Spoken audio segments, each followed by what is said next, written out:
السلام علیکم ورحمۃ اللہ وبرکاتہ۔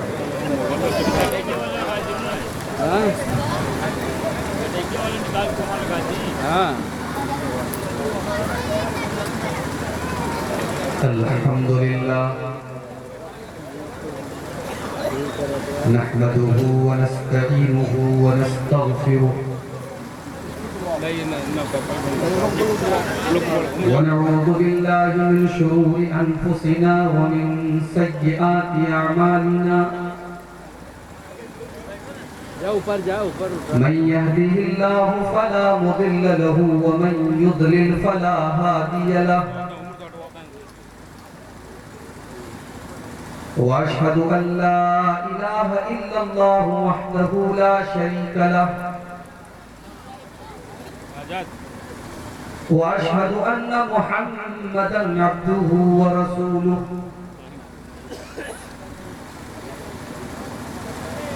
يا أيها الذين آمنوا اتقوا الله حق تقاته ولا تموتن إلا وأنتم مسلمون يا أيها الناس اتقوا ربكم الذي خلقكم من نفس واحدة وخلق منها زوجها وبث منهما رجالا كثيرا ونساء واتقوا الله الذي تساءلون به والأرحام إن الله كان عليكم رقيبا يا أيها الذين آمنوا اتقوا الله وقولوا قولا سديدا يصلح لكم أعمالكم ويغفر لكم ذنوبكم ومن يطع الله ورسوله فقد فاز فوزا عظيما أما بعد فإن خير الحديث كتاب الله وخير الهدي هدي محمد صلى الله عليه وسلم وشر الأمور محدثاتها وكل محدثة بدعة وكل بدعة ضلالة وكل ضلالة في النار أعوذ بالله من الشيطان الرجيم بسم الله الرحمن الرحيم ظهر الفساد في البر والبحر بما كسبت أيدي الناس ليذيقهم بعض الذي عملوا لعلهم يرجعون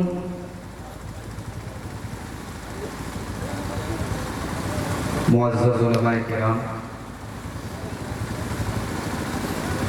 محترم بزرگوں، نوجوان بھائیوں، پردہ نشین اسلامی ماں اور بہنوں، پیارے بچوں،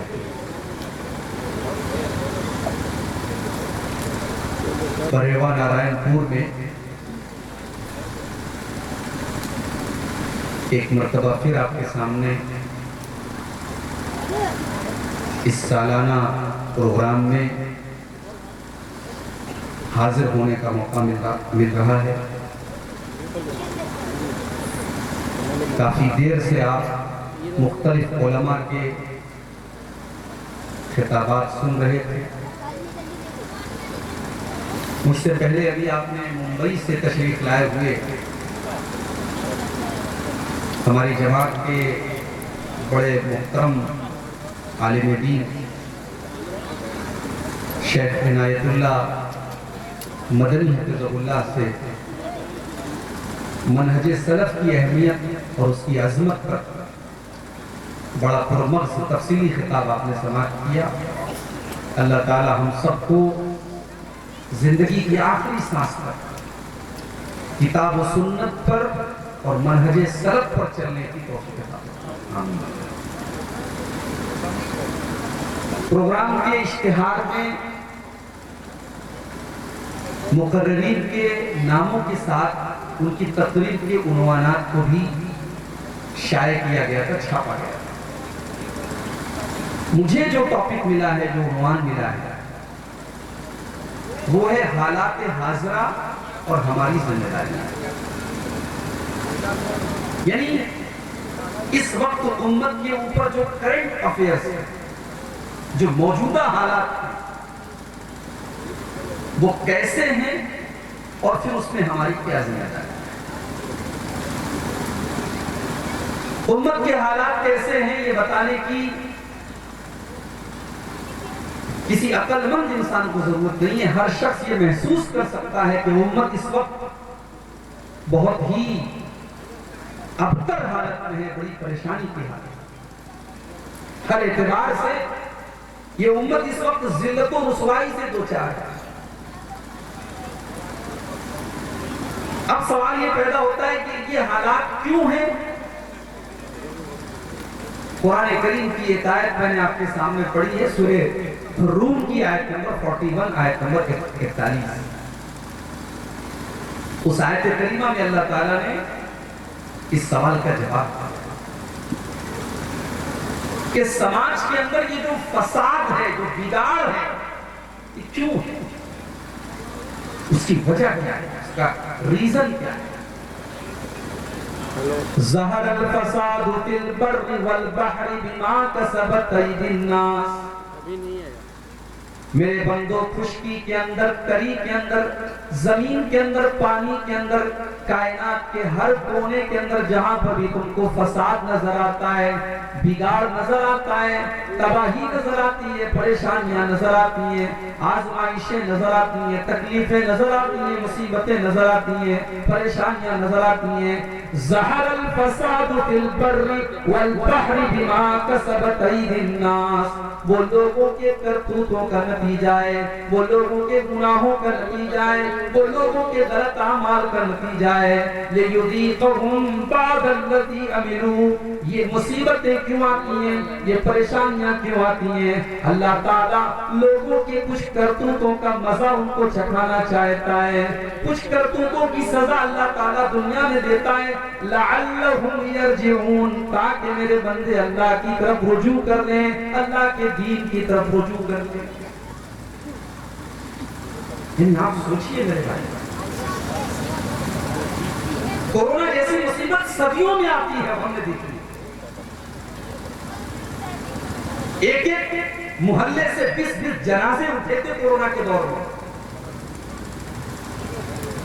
ایک ایک گھر سے 5 جنازے اٹھے تھے، لوگ مردوں کو دفنانے کے لیے تیار ہیں۔ یہ مصیبت، یہ ٹریجڈی، یہ کرائسس صدیوں میں آتا ہے، وہ ہم نے دیکھا۔ اللہ کہہ رہا ہے کہ زمین میں جہاں پر بھی اس طریقے کے حالات پیدا ہوتے ہیں، وہ انسانوں کے کرتوت کے نتیجے میں پیدا ہوتے ہیں، اور ہم یہ مصیبتیں اور پریشانیاں اس لیے نازل کرتے ہیں تاکہ بندے اللہ کی طرف رجوع کریں، اللہ کی طرف پلٹیں، اللہ کے دین کی طرف پلٹیں۔ لیکن میرے پیارے ساتھیوں،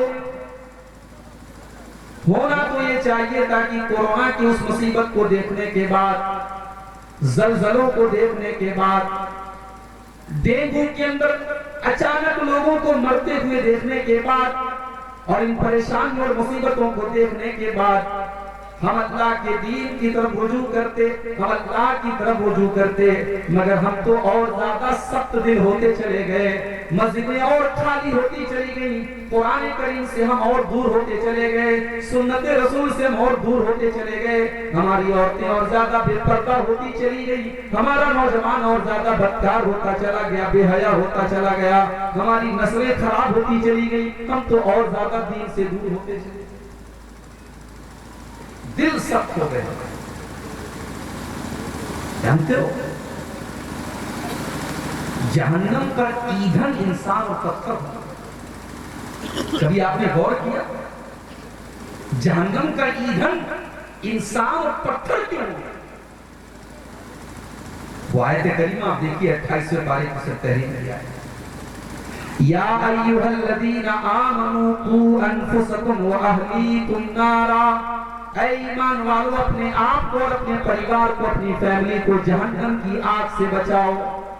جہنم کی آگ کیسی ہوگی؟ فرمایا وقودھا الناس والحجارہ، اس کا ایندھن انسان اور پتھر ہوں گے، وہ کوئلے سے اور لکڑی سے نہیں جلے گی، وہ پیٹرول اور ڈیزل سے نہیں جلے گی، وہ کیروسین سے نہیں جلے گی، وہ کسی طریقے کی گیس سے نہیں جلے گی۔ اس جہنم کی آگ کا ایندھن انسان اور پتھر ہوں گے۔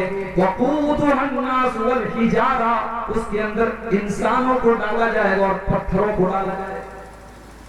سوال یہ پیدا ہوتا ہے پتھر سے کیا مراد ہے؟ بعض علماء نے اس آیت کی تفسیر میں بڑی پیاری بات کی،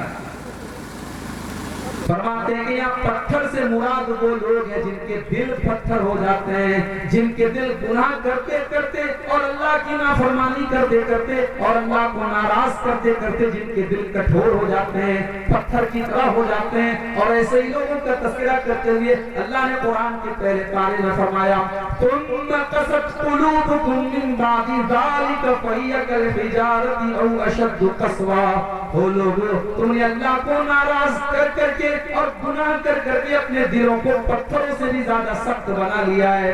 وَإِنَّ مِنَ الْحِجَارَةِ لَمَا يَتَفَجَّرُ مِنْهُ الْأَنْهَارُ، ارے پتھر تو کچھ ایسے بھی ہوتے ہیں کہ پتھر کے اندر سے نہریں بہنے لگتی ہیں، پتھر کے اندر سے پانی نکلنے لگتا ہے۔ وَإِنَّ مِنْهَا لَمَا يَشَّقَّقُ وَيَخْرُجُ مِنْهُ الْمَاءُ، پتھر تو کچھ ایسے بھی ہوتے ہیں کہ پتھروں کے اندر سے سوراخ ہو جاتا ہے، ان کے اندر سے رس رس کر کے پانی نکلنے لگتا ہے۔ وَإِنَّ مِنْهَا لَمَا يَهْبِطُ مِنْ خَشْيَةِ اللَّهِ، پتھر تو کچھ ایسے بھی ہوتے ہیں کہ وہ اللہ کے خوف سے جھک جایا کرتے ہیں، مگر اے انسانوں تم نے اللہ کو ناراض کر کے اپنے آپ کو اتنا سخت بنا لیا ہے کہ تمہارے دل تو پتھروں سے بھی زیادہ سخت ہو گئے، پتھروں سے زیادہ سخت۔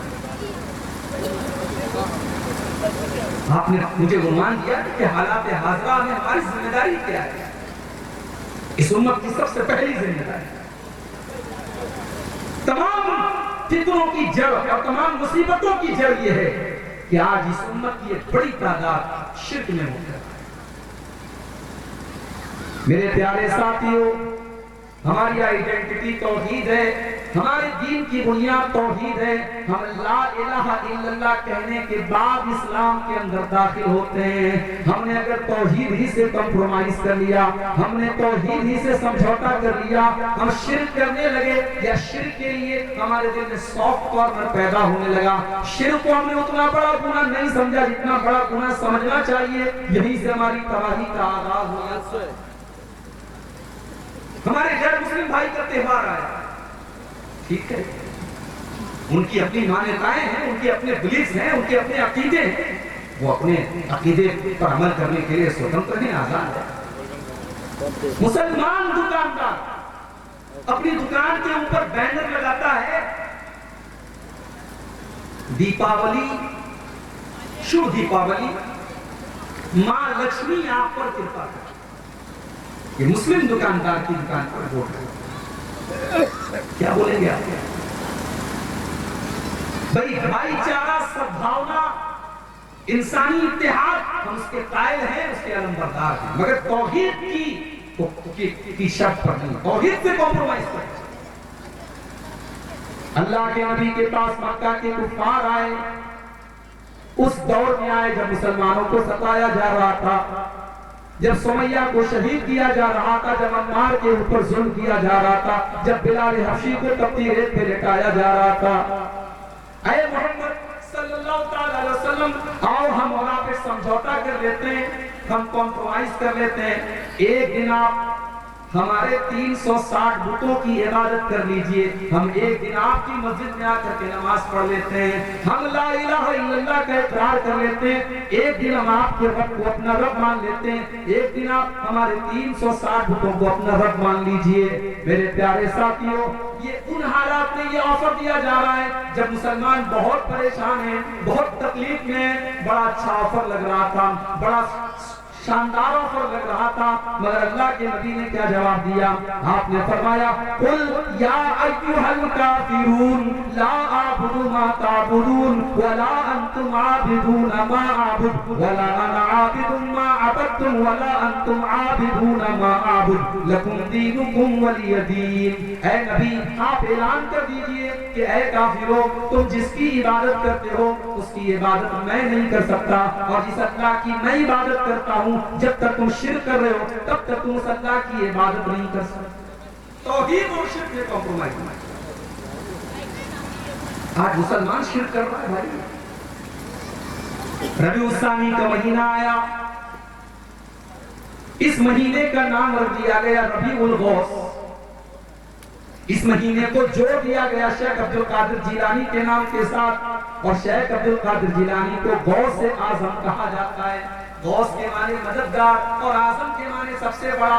غوث اعظم کے معنی سب سے بڑا مددگار، یعنی شیخ عبد القادر جیلانی جو اللہ کے ایک نیک بندے تھے، اللہ کے ولی تھے، ان کو اتنا بڑا درجہ دے دیا گیا کہ ان کو غوث اعظم کا لقب دے دیا گیا.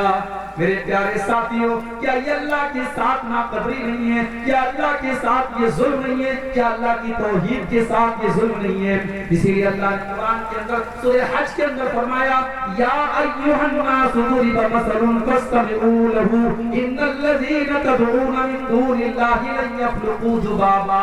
وہ لوگوں، اللہ تعالیٰ ایک مثال پیش کر رہا ہے، ایک مثال بیان کر رہا ہے. تم اللہ کو چھوڑ کر کے جن کی عبادت کرتے ہو وہ ایک مکھی کو پیدا کرنے کی طاقت نہیں رکھتے. لن يخلقوا ذبابا. تم جن کو اپنا غوث اعظم کہتے ہو، جن کو مشکل کشا کہتے ہو، جن کو دستگیر کہتے ہو، جن کو غریب نواز کہتے ہو، وہ جب اپنی ماں کے پیٹ میں تھے، ان کی ماں کے پیٹ میں ان کو آکسیجن پہنچانے والا اللہ تھا، ان کو غذا پہنچانے والا اللہ تھا، ان کو دنیا میں لانے والا اللہ تھا. تم نے اللہ کو چھوڑ کر کے ان کو غریب نواز بنا دیا، ان کو دستگیر بنا دیا، ان کو غوث اعظم بنا دیا. وما قدر اللہ حق قدرہ. میرے بندو تم نے اپنے رب کی قدر نہیں کی جتنی کرنی چاہیے. بہت نا قدری. سوچو میرے بھائی، اللہ کی دھرتی پر رہ کر، اللہ کی دی ہوئی آکسیجن میں سانس لے کر، اللہ کا دیا رزق کھا کر انسان غیر کو پوجتا ہے، غیر کے در پہ سر جھکاتا ہے اور غیر اللہ کو غوث اعظم کہتا ہے. اس سے بڑا نیائے کیا ہوگا؟ اس سے بڑا پاپ کیا ہوگا؟ یہ سب سے بڑی پرابلم ہے سمجھ. اور آج اپنے آپ کو مسلمان کہنے والا شرک کے اندر لطفت ہے. اور کوئی یہ نہ کہے کہ عبدالغفار صاحب ہوائی باتیں کر رہے ہیں، مسلمان کہاں شرک کرتا ہے؟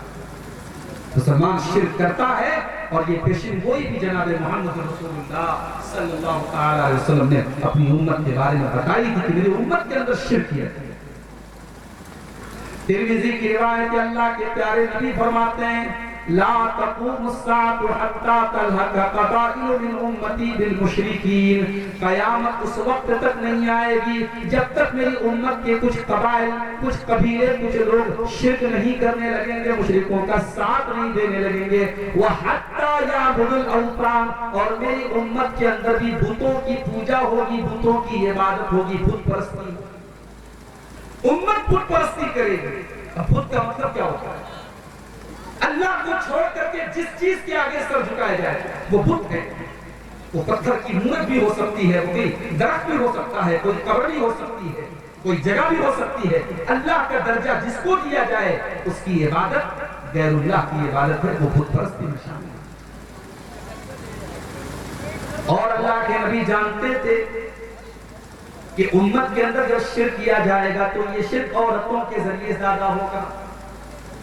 عورتیں زیادہ بدعقیدہ ہوتی ہیں، عورتوں کے اندر بدعقیدگی زیادہ پیدا ہوتی ہے. اسی لیے اللہ کے پیارے نبی فرماتے ہیں، صحیح مسلم کی روایت ہے لا تقوم الساعة حتى تضطرب علیات نساء دوس حول ذی الخلصہ. آپ نے فرمایا قیامت اس وقت تک نہیں آئے گی جب تک قبیلہ دوس کی عورتیں ذوالخلصہ نامی بت کا طواف نہ کریں گی، اس کے ارد گرد مٹکیں گی نہیں، اس کے ارد گرد چکر نہیں لگائیں گی. یہ ذوالخلصہ بہت بڑا بت تھا جو دوس قبیلے کے لوگ جس کی پوجا کرتے تھے. اور یہ دوس قبیلہ کون سا تھا؟ یہ یمن کا بہت مشہور قبیلہ تھا، اور اسی قبیلے سے حضرت ابو ہریرہ کا تعلق تھا، اسی قبیلے سے حضرت طفیل دوسی کا تعلق تھا. بہت مشہور قبیلہ تھا، بہت بڑا قبیلہ تھا. اللہ کے پیارے نبی فرماتے ہیں قیامت کے پہلے وہ دور بھی آئے گا جب قبیلے دوس کی عورتیں ذوالخرسہ نامی بت کا طواف کریں. ہم شرک کریں گے, ہم اللہ کا درجہ کسی اور کو دیں. ہمارا نوجوان اپنے ہاتھ میں اپنے گلے میں تعویذ باندھ کے یہ عقیدہ رکھے کہ یہ تعویذ مجھے زندگی میں مصیبتوں سے بچائے گا, اور پھر ہم اللہ سے امید رکھے مدد کی, اللہ سے امید رکھے ہم کہ اللہ ہماری مدد کرے گا. اللہ نے مدد کا وعدہ کیا ہے میرے بھائی, لیکن توحید کی شرط پر کیا ہے. قرآن کا 18واں پارہ اٹھاؤ, سورہ نور کے اندر اللہ نے فرمایا وعد اللہ الذین آمنوا منکم وعملوا الصالحات ليستخلفنهم في الارض كما استخلف الذین من قبلهم وليمكنن لهم دینهم الذی ارتضى لهم. اے ایمان والو, اللہ کا وعدہ ہے, اللہ ضرور تمہاری مدد کرے گا, اللہ تمہارے دین کو غالب کرے گا, اللہ تمہیں خوف کے بدلے امن دے گا. شرط کیا ہے؟ شرط صرف ایک ہے, یعبدوننی لا یشرکون بی شیئا. میرے بندو تم صرف اور صرف میری عبادت کرو, میرے ساتھ تم شرک نہ کرو. شرک اللہ معاف نہیں کرے. یہ اتنا بڑا پاپ ہے, اتنا بڑا گناہ ہے, اس کو اللہ معاف نہیں کرے. یہ شرک تو اتنا بڑا گناہ ہے. ابراہیم علیہ السلام کا باپ اسی شرک کی حالت میں دنیا سے چلا گیا, مشرک ہونے کی حالت میں دنیا سے چلا گیا. ابراہیم علیہ السلام اپنے باپ سے وعدہ کرتے کہ ابا جان میں آپ کے لیے مغفرت کی دعا کروں گا. اللہ نے ابراہیم کو منع کر دیا, اے ابراہیم آپ اپنے باپ کے لیے مغفرت کی دعا نہیں کر سکتے. ما کان للنبی والذین آمنوا ان یستغفروا للمشرکین. نہ تو نبی کو یہ اختیار ہے, نہ ایمان والوں کو یہ اختیار ہے کہ وہ کسی مشرک کے لیے مغفرت کرے, مشرک کے لیے مغفرت کی دعا نہیں مانگے. اللہ نے سورہ انعام کے اندر 18 نبیوں کا تذکرہ فرمایا, 18 پیغمبروں کا تذکرہ فرمایا, اور 18 نبیوں کا ذکر کرنے کے بعد اللہ نے فرمایا وَلَوْ أَشْرَكُوا لَحَبِطَ عَنْهُمْ مَا كَانُوا يَعْمَلُونَ. اگر ہمارے یہ 18 کے 18 پیغمبر, ہمارے 18 کے 18 نبی بھی اگر شرک کرتے تو ان کی تمام نیکیاں برباد ہو جاتی, ان کے تمام اعمال برباد ہو جاتے. مشرک کا حج قبول نہیں, مشرک کا عمرہ قبول نہیں, مشرک کی نماز قبول نہیں. جب تک انسان شرک کر رہا ہے اس کی کوئی نیکی اللہ کی بارگاہ میں قبول نہیں. تو یہ امت کی سب سے بڑی پرابلم ہے. اور اگر اللہ نے آپ کو توحید کی نعمت دی ہے میرے بھائی, تو آپ اللہ کے ان بندوں کا درد آپ کے دل میں ہونا چاہیے جو شرک میں لگتا ہے. آپ صرف خوش مت ہو جائیے کہ ہم تو توحید پر ہیں. آپ کے دل میں طرف ہونی چاہیے آپ کا پڑوسی بھی توحید کے راستے پر آ جائے, آپ کا رشتہ دار بھی توحید کے راستے پر آ جائے. کوئی قبر کی عبادت کر رہا ہے وہ اللہ والا بن جائے, کوئی بتوں کی عبادت کر رہا ہے وہ اللہ والا بن جائے, کوئی تعویذ اور دھاگے کی عبادت کر رہا ہے وہ اللہ کی توحید پر آ جائے. اس کو توحید کے راستے پر لانے کی طرف آپ کے دل میں ہونی چاہیے.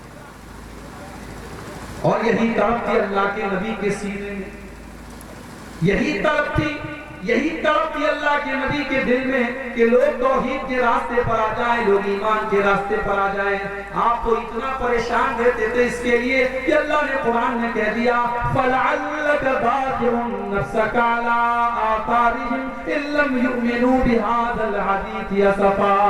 اے نبی آپ کو تو لوگوں کے ایمان لانے کی اتنی ٹینشن ہے کہ کبھی اس ٹینشن میں آپ اپنی جان کو جوخم میں نہ ڈال لیں, کہیں آپ کی جان نہ چلی جائے. آپ اتنی فکر نہ کریں, اللہ کو جس کو ایمان کی توفیق دینا ہوگا دے گا. آپ کوشش کیجئے لیکن آپ ٹینشن مت لیجئے, کہیں اس ٹینشن میں آپ اپنی جان کو ہلاکت میں نہ ڈال. ہاں میرا تو آ گیا. تو میرے بھائی یہ فکر آپ کے دل میں ہونی چاہیے. اگر آپ پہلے توحید ہیں تو بڑی اچھی بات ہے, اور کوشش کیجئے کہ اسی توحید پر مرتے دم تک قائم رہیں. آج بہت ساری بستیاں اہل حدیث کی بستیاں ہیں, اہل توحید کی بستیاں ہیں, مگر لوگ دین سے دور ہیں, توحید کا مطلب نہیں پتا. ان کی آنے والی نسلیں توحید سے دور ہیں. شرک ہو رہا ہے اہل حدیثوں کے گھر میں, تعویذ پہنا جا رہا ہے اہل حدیثوں کے گھر میں, شرکیہ کام کیا جا رہا ہے اہل حدیثوں کے گھر میں. اپنے بچوں کی اور اپنی فیملی کی بھی آپ فکر کریں.